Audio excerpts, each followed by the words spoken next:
Assalamualaikum warahmatullahi wabarakatuh. Jumpa lagi bersama saya Ahmad Syarifudin dalam podcast DPRD Kabupaten Tangerang. Kali ini kita akan membahas sebuah tema yang cukup menarik tentang infrastruktur pendidikan di Kabupaten Tangerang. Sahabat aspirasi, infrastruktur merupakan salah satu variabel yang sangat penting untuk meningkatkan mutu pendidikan. Mengutip laman kemendikbud.go.id tentang data pokok pendidikan, jumlah SD negeri di Kabupaten Tangerang 761 sekolah dan SMP negeri 91 sekolah.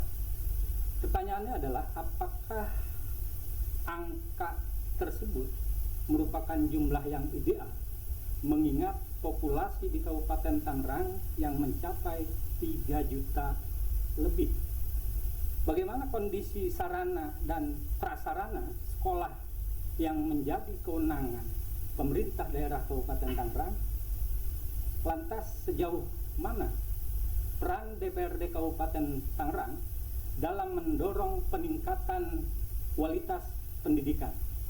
Untuk membahas hal itu telah hadir bersama saya anggota Komisi 4 DPRD Kabupaten Tangerang, Bapak Deden Umar Dhani. Assalamualaikum Pak Deden. Waalaikumsalam Apa kabar Pak Deden? warahmatullahi wabarakatuh. Alhamdulillah sehat. Baik, sebelum kita membahas lebih jauh soal infrastruktur nih Pak Deden, saya ingin tahu dalam perspektif anggota Komisi 4 ini, kondisi pendidikan di kabupaten secara umum itu seperti apa? Karena kan kita tahu bahwa Komisi 4 salah satu mitra kerjanya kan Dinas Pendidikan tadi. Silakan. Jika melihat data yang ada dari angka-angka tadi yang disebutkan jumlah SD, jumlah SMP, mari kita tarik berdasarkan wilayah dan jumlah penduduk di masing-masing wilayah kecamatan dan desa.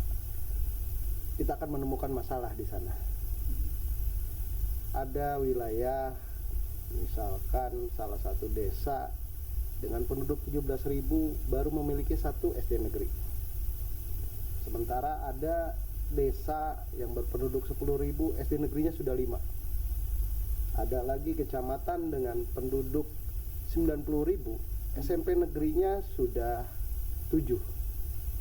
Tetapi ada kecamatan yang penduduk hampir 250.000, SMP negerinya baru 4. Ada masalah dari mulai jumlahnya saja.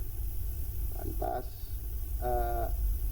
selain jumlah, kalaupun kita buka, sudahkah dari sekian banyak jumlah sekolah negeri baik SD maupun SMP, status tanahnya tidak bermasalah? Apakah masih ada yang numpang di tanah pemerintah desa, atau status tanahnya atau surat kepemilikannya masih belum menjadi kepemilikan pemerintah daerah? Nah, ini masih banyak ditemukan hal-hal seperti itu. Selain itu, masih ada sekolahan yang mengalami sip dalam proses belajar mengajarnya. Bahkan ada salah satu sekolah dasar, dia hanya mempunyai 6 ruang kelas, tapi rombongan belajarnya 18. Bisa terbayang bagaimana proses belajar mengajarnya. Artinya bahwa sebetulnya dari hal pendidikan di Kabupaten Tangerang masih perlu penguatan dalam pembenahan, dan terutama bagaimana pemerintah Kabupaten Tangerang berani dan mau menggunakan data dalam menyelesaikan masalah pembangunan atau pembelian lahan. Sekolahan ini harus berdasarkan jumlah penduduk dan angka kelulusan dari tingkat sekolah di bawahnya. Begitupun penambahan ruang kelas di sekolah-sekolah mana yang dibutuhkan, yang jumlah ruang kelas dan ruang belajarnya sudah sangat tidak berimbang. Belum lagi kita lihat angka ruang kelas yang rusak berat ini Iya. angkanya sangat besar, di atas 1.000. Tapi kalau kita lihat dalam tahun anggaran ini saja, kalau tidak salah kita hanya menganggarkan 30 ruang kelas yang direhab berat. Akan berapa tahun kita menyelesaikan ruang kelas yang rusak ini? Nah, ini tentunya akan berdampak kepada misi dari kepala daerah, yaitu Tangerang Cerdas. Lantas misinya pemerataan fasilitas pendidikan. Hanya saja bagaimana mau ini tercapai jika pola pembangunan sekolah-sekolah negeri baik SD maupun SMP belum menggunakan basis data. Nanti mungkin saja di sekolah di kecamatan yang berlebih sekolahan akan dibangun lagi sekolah yang baru. Nanti mungkin saja di SD yang sudah jumlah di desa yang jumlah SD negerinya sudah banyak akan dibangun lagi sekolah baru. Sementara ada desa yang hanya punya 1 SD negeri. Sementara ada kecamatan yang kekurangan. Kalau mau dibongkar mungkin ada sekitar 4-5 kecamatan ini kelebihan ruang kelas untuk tingkat SMP. Tapi ada banyak kecamatan yang setiap penerimaan siswa baru selalu bermasalah. Belum lagi kita belum bisa melaksanakan kewajiban kita kepada seluruh anak-anak di Kabupaten Tangerang ini, bahwa amanat wajib belajar sampai tingkat SMP berdasarkan undang-undang, kita hanya baru bisa kepada anak-anak kita yang bersekolah di sekolah negeri SD dan SMP. Lantas bagaimana tanggung jawab kita kepada anak-anak kita yang bersekolah di sekolah-sekolah swasta? Kita punya kewajiban yang sama terhadap mereka, tapi mereka masih dipungut biaya untuk melakukan pendidikan. Artinya ada ketidakadilan, sementara orang tuanya mempunyai hak yang sama. Anak yang bersekolah di negeri dengan anaknya yang bersekolah di swasta sama-sama bayar pajak, sama-sama kena retribusi. Nah, ke depan kami berharap bukan hanya pemerataan infrastruktur berbasis data, tapi bagaimana berkeadilan dalam memberikan layanan pendidikan baik kepada anak yang bersekolah di negeri maupun di sekolah swasta. Semua harus merasakan gratis. Baik, kalau dari paparan Pak Deden, sepertinya ini banyak hal yang harus menjadi perhatian serius dari stakeholder, khususnya Dinas Pendidikan, Pak. Contoh kasus tadi bahwa misal contoh di salah satu desa misalnya dengan jumlah penduduk 10.000 tapi SD negerinya 5, sedangkan desa yang lain jumlahnya jauh lebih banyak, belasan ribu bahkan mungkin 20.000, itu secara kuantiti itu di bawah dari jumlah yang sedikit. Ini akar persoalannya di mana menurut Pak Deden? Menurut saya bahwa akar permasalahannya bahwa dalam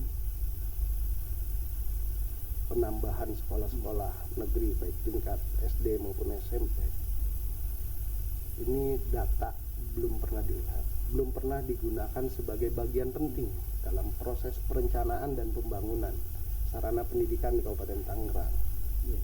Jadi kalau datanya kita tinggalkan, ya sudah, kita membangun di mana saja, yang penting bisa dibangun dan ada. Betul bermanfaat tapi tidak efektif. Bahwa ada beberapa yang akhirnya sekolah-sekolah berlebih di beberapa wilayah sehingga kekurangan siswa itu terjadi.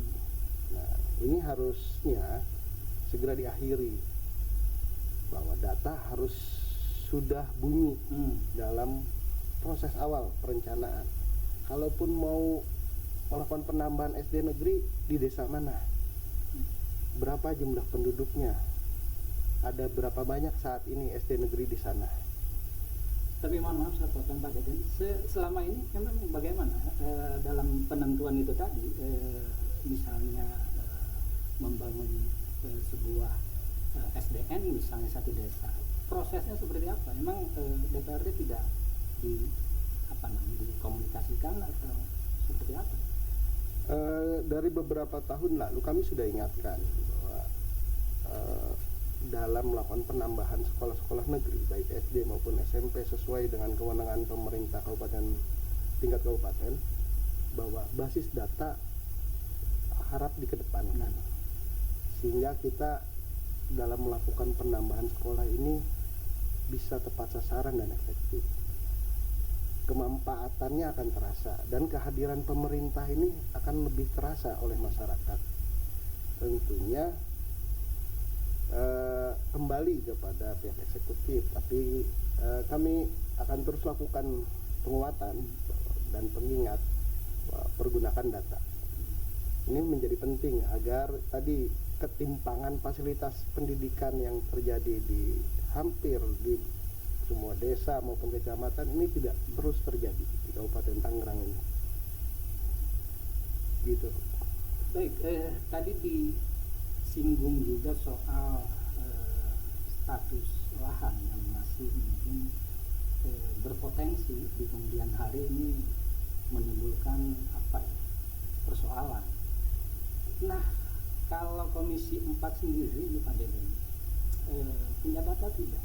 Kaitannya ini kan kalau kita lihat, kalau mengacu kepada Dapodik Kemendikbud tadi itu kan hampir 800.000 ya SD negeri, kemudian SMP 91. Tapi nanti mungkin pertanyaan susulannya juga, ini kan ada disparitas juga ini jumlah antara SDN dengan SMP, kok kayak ada missing link ini di SD ini luar biasa banyak. Ini untuk kelanjutannya SMP itu ke 91. Nah, kaitan mungkin dijawab dengan itu Pak, tadi soal status lahan juga. Terkait data pasti kami belum memiliki, tapi informasi dari pihak dinas yang berpotensi digugat itu di atas 100 untuk sekolah dasar saja. Di luar sekolah SMP? Dasar negeri. Kemungkinan kalau SMP tidak ada. Belum lagi ada beberapa sekolah dasar negeri yang menempati tanah pemerintah desa. Nah, ini harusnya menjadi perhatian khusus, segera diselesaikan. Hampir setiap tahun kita bisa melihat dan menyaksikan ada gugatan dari masyarakat terkait lahan yang di atasnya berdiri bangunan sekolah dasar. Dan ini terus terjadi setiap tahun, berkelanjutan. Artinya upaya penyelesaiannya dari sekarang harus diseriuskan. Jangan sampai ketika anak-anak kita belajar, lantas gerbang sekolahnya ada yang gembok. Tentunya ini menjadi kesedihan bagi kita semua. Artinya ada kealfaan dari kita semua bagaimana kita serius menangani pendidikan terhadap anak-anak kita.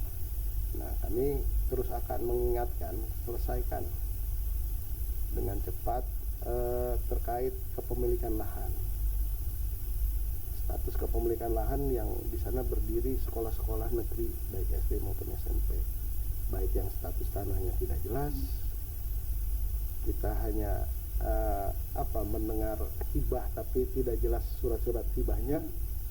Lantas juga ada sekolahan-sekolahan yang masih berdiri di tanah pemerintah desa. Bagaimana kalau besok atau hari yang akan datang pemerintah desa akan menggunakan lahannya, ingin mengembangkan desanya, ini terhambat. Kasihan pemerintah desa. Nah, ini kita sih akan terus terakhir ketika rapat evaluasi dengan Dinas Pendidikan, dengan Kepala Dinas yang baru, saya dan kawan-kawan di Komisi 4 sudah mengingatkan untuk segera ada upaya serius dalam menyelesaikan status kepemilikan tanah yang mana berdiri sekolah-sekolah negeri milik pemerintah Kabupaten Tangerang. Jangan sampai kita mendengar lagi ada sekolah digembok oleh pihak masyarakat. Ini kita sudahilah kesedihan itu. Baik, kalau demikian ini kan persoalan serius gitu Pak ya, artinya terkait dengan status lahan. Nah, ada tidak mungkin tadi upaya mengingatkan kan sudah sering mungkin ya ada yang dilakukan terhadap OPD terkait dalam hal ini dinas pendidikan, mungkin ada wacana atau apa gitu terkait dengan misalnya pembentukan tim inventarisir aset gitu ya kan. Ini kan kalau kita lihat tadi data, walaupun datanya belum secara pasti berapa jumlahnya, tapi ini kan berpotensi di kemudian hari ini akan menimbulkan lebih jauhnya kan langkah hukum misalnya dari ahli waris. Tentu ini kan kita tidak menginginkan hal itu.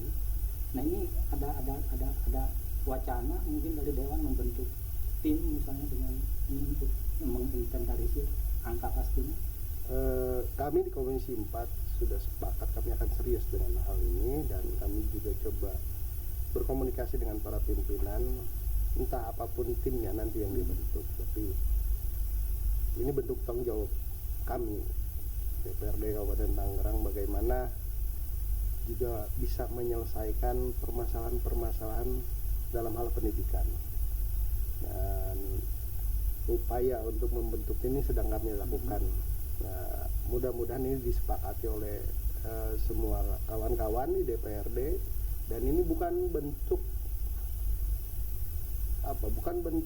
melihat sesuatu kesalahan, tapi bagaimana bentuk tanggung jawab memperbaiki bersama, agar mungkin saja ketika pihak dinas terkendala dalam menyelesaikan, tapi ketika dilakukan secara bersama-sama dengan kami, kendala-kendala itu bisa kita selesaikan bersama-sama. Dan Komisi 4 sudah berkomitmen secara serius menyoroti terkait status kepemilikan tanah yang berdiri sekolah-sekolah negeri milik pemerintah Kabupaten Tangerang. Ya, mudah-mudahan ini bisa cepat disepakati oleh kawan-kawan di DPRD dan segera dibentuk tim khusus. Baik, nah ini kan terkait infrastruktur kan tidak lepas juga dari anggaran, Pak Deden.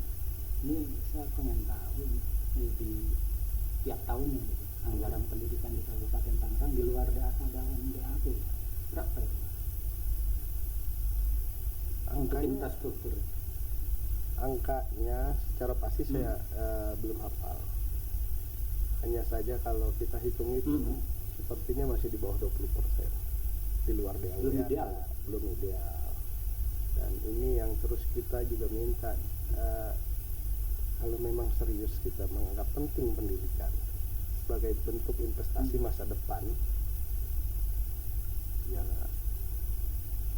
20% itu nggak usah campur DAU DAK, tapi bagaimana APBD Kabupaten Tangerang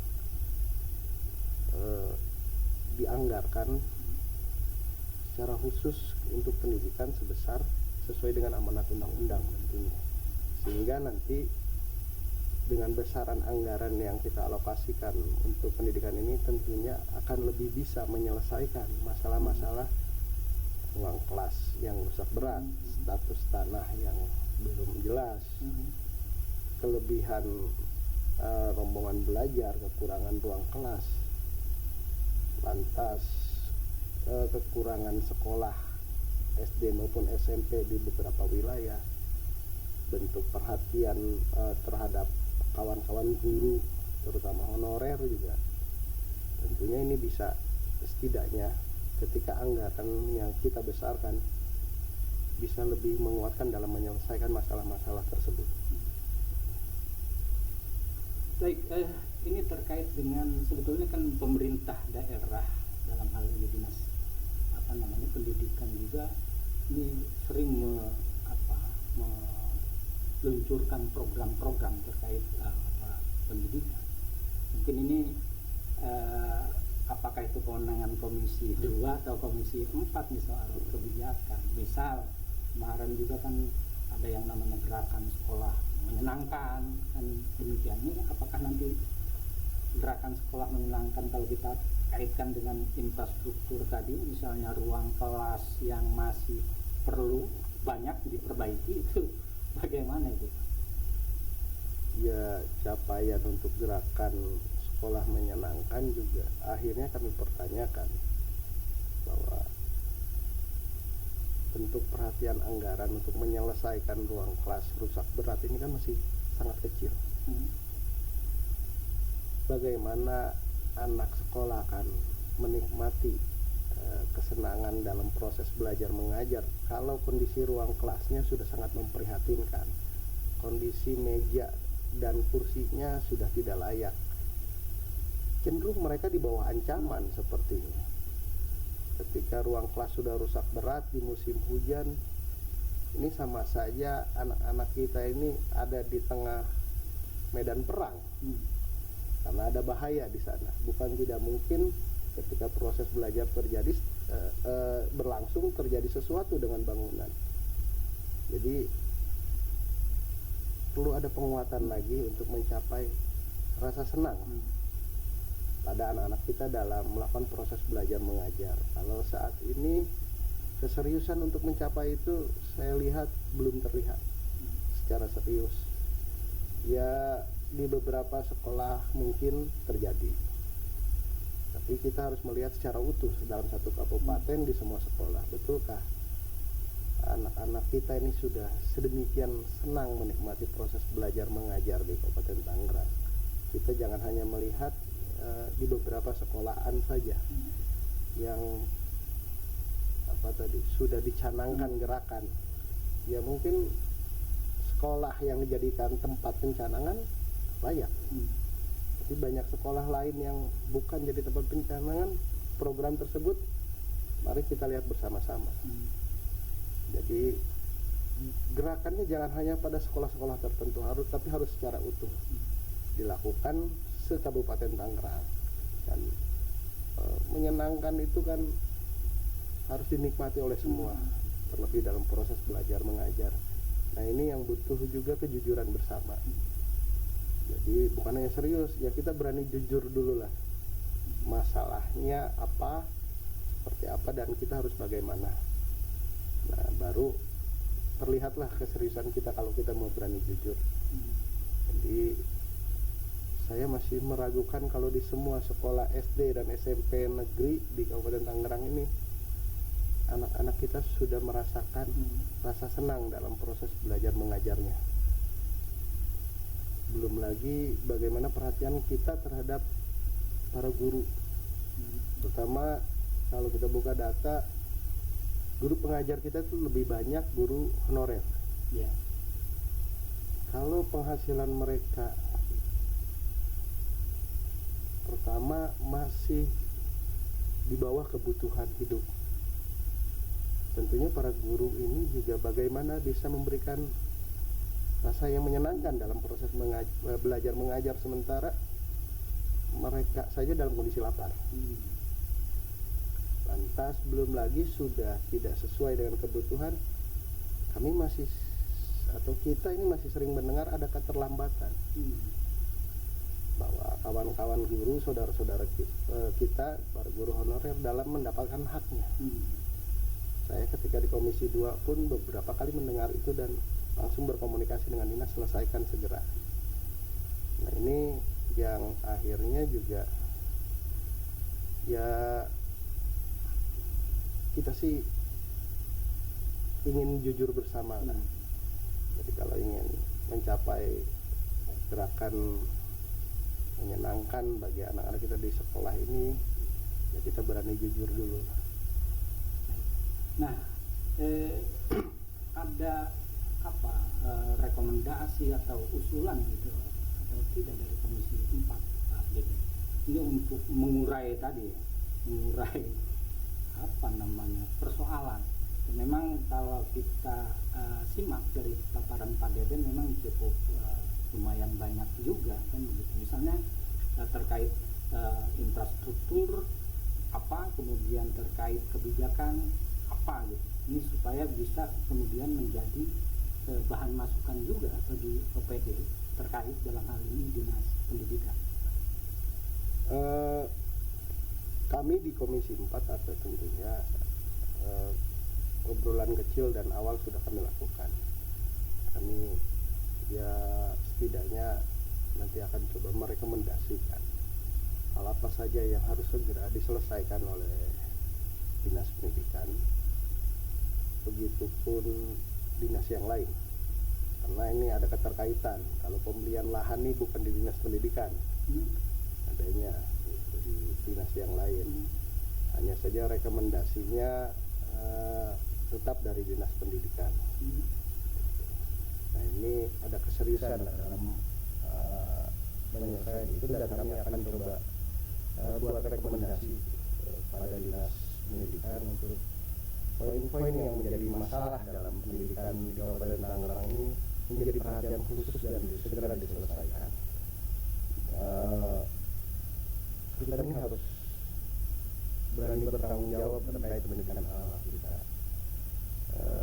Yang lucu lagi kan kadang-kadang kami mendapati masalah ketika saya hadir di musrenbang salah satu kecamatan yang di sana kekurangan SMP negeri.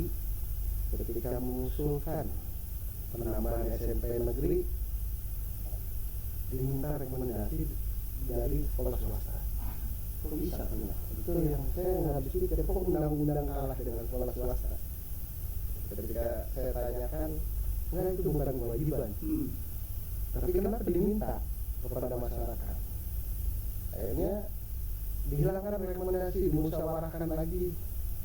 Oke, ini boleh buka walaupun gedungnya belum ada sekolah yang ketiga ini, SMP negeri yang ketiga di salah satu kecamatan. Tapi pembukaan pendaftarannya nanti setelah sekolah swasta melakukan penerimaan siswa. Jadi aneh gitu. Pemerintah dalam melaksanakan kewajibannya terhadap pendidikan ini diatur oleh pihak lain.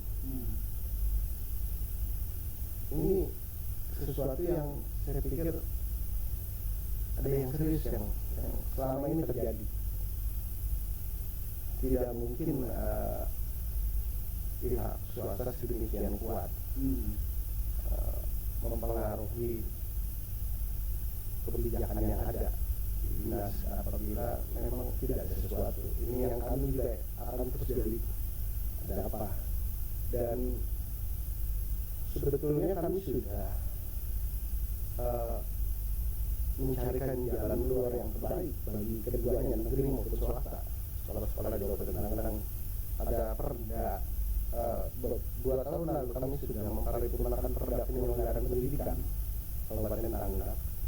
Salah satu pasal yang kami perjuangkan adalah bagaimana pemerintah Kabupaten Tangerang dapat mengalokasikan anggaran untuk biaya operasional sekolah swasta. Sehingga tadi anak-anak kita yang sekolah di negeri dan di swasta bisa gratis. Akhirnya berapapun sekolah negeri kita bangun, sekolah swasta juga nggak bakal bangkrut, karena sama-sama gratis. Ada subsidi. Kami ingin bahwa ke depan orang tua di Kabupaten Tangerang tidak lagi berpikir bagaimana mencari sekolah gratis untuk menyekolahkan anaknya, karena semua gratis, tapi akan lebih kepada sekolah mana yang tepat untuk anak saya karena berprestasinya. Nah, kalau sama-sama gratis, nanti sekolah negeri maupun swasta akan sama-sama bersaing meningkatkan prestasinya. Capaian akhirnya adalah bagaimana mutu pendidikan di Kabupaten Tangerang bisa jauh lebih baik dari saat ini. Nah, saat ini yang kita khawatirkan, kita berbondong-bondong nyari sekolah gratis, bukan lagi prestasi. Kita sudah tidak berpikir atau mengesampingkan prestasi anak kita hanya untuk mencapai gratis. Nah, ini yang harus diakhiri, dan ini memang butuh keseriusan dari kita semua. Baik, sahabat aspirasi, sudah banyak bahasan yang kita bahas tadi dengan Pak Deden. Mudah-mudahan apa yang dibahas tadi bisa memberikan informasi yang positif, juga menjadi bahan acuan bagi instansi terkait, OPD terkait untuk terus meningkatkan mutu pendidikan di Kabupaten Tangerang. Ingat, jaring aspirasi, dorong realisasi, mari awasi. Assalamualaikum warahmatullahi wabarakatuh. Terima kasih. Waalaikumsalam.